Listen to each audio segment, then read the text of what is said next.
আসসালামু আলাইকুম সম্মানিত দর্শক, এই মুহূর্তে দেশ ও প্রবাস থেকে যারা আজকে আমাদের এই ঘাসের প্রতিবেদন দেখছেন সকলকে আন্তরিক শুভেচ্ছা অভিনন্দন জানাচ্ছি।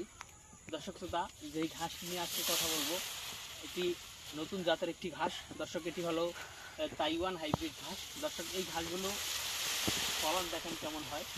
অন্যান্য ঘাসের তুলনায় এই ঘাসের ফলন অনেক বেশি, বিশেষ করে জারা বা পাকসনের তুলনায় এই তাইওয়ান ঘাসের ফলন অনেক বেশি। এবং এই ঘাসটি আরেকটি সুবিধা হলো অল্প সময়ে কাটা যায়। বিশেষ করে মাত্র একবার কাটার পরে 30 দিন পর পর আপনারা প্রতি মাসেই কিন্তু 12 মাসে কিন্তু 12 বার কিন্তু এই ঘাসটা কাটতে পারবেন।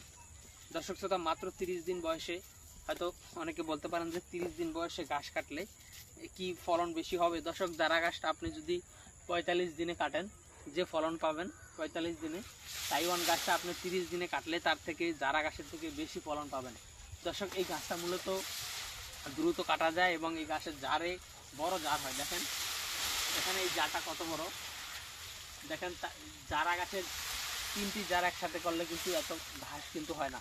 জারা গাছের একটি জারে 10টি 20টি 30টি সর্বোচ্চ 40টির মতো চারা থাকে, এর বেশি থাকে না। আর জারা গাছ কিন্তু এত বেশি মোটা হয় না। দর্শক, এই তাইওয়ান গাছগুলো যে পরিমাণ মোটা, জারা গাছ কিন্তু এত বেশি মোটা হয় না। দেখেন এই ঘাসগুলো প্রচুর পরিমাণে মোটা আর এগুলো প্রচুর মিষ্টি।